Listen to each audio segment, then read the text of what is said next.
The news, good evening. Tenants of the Le Choche Mall building are being called in to inspect and evaluate the damage caused to their property. This after a huge fire destroyed part of the building on Friday. The officer responsible for the property of the pension fund, Marcus Marie, says tenants are being called in by groups and this will go on for the next 2 days. There were about 15 tenants in the Le Choche Mall building. We're doing various groups to get in contact with them and to come to the building because we have to manage the amount of people coming in. Although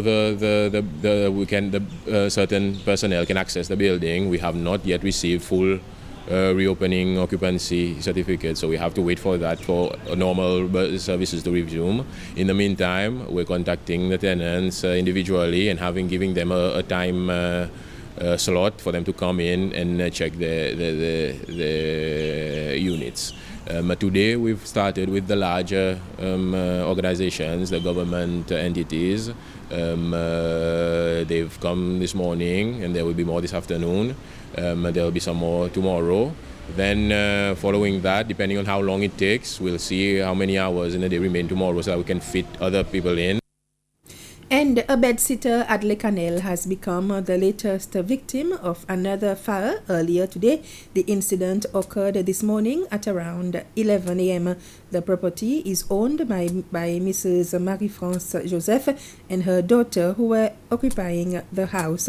There was no one in the house when the fire broke out, and it was a neighbor who saw the fire and alerted the owner, who then called the fire services for assistance. There are currently 217 active cases of COVID-19 in the country. 198 are on Mahé and 19 on Pralé. The number of deaths is 119. In its weekly report, the health authorities have stated that community transmission continues and all districts are reporting cases. The 7-day moving average is presently 23. And almost 100% of the cases are the Delta variant. The postal services are giving people who have packets dated since 2018 until the end of this month to come and collect their packets. The Deputy CEO, Mr. Alex Etienne, says that these packets are those that were not collected when they tried to deliver them in districts back in 2019. This is a last attempt by the postal services to deliver the over 2,000 packets before being returned to their senders.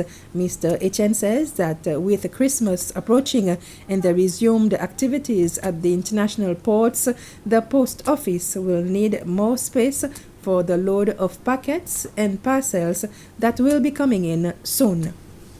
We're left with around 2,000 old packets dated back since 2018.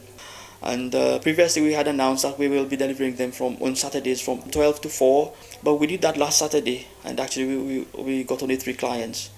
So what we're going to do now, we're going to adjust the timing. We're going to do it from 8 to 12 on Saturdays, and we have published details on our website with names as well, so clients can go on the website, select their districts, and then see whether they've got anything pending on the old packets.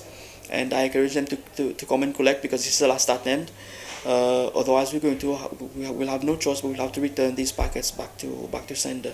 We have to do this now because we need the space with Christmas holiday coming very soon. We expect that there'll be an increase in the amounts of inflow of packets in the post office, so we will need the space.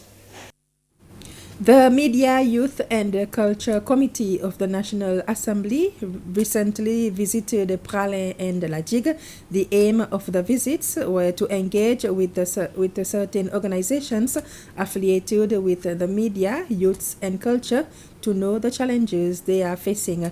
They visited the Dove Center, the Water Sport Center, the SBC office, and the Youth Service Bureau.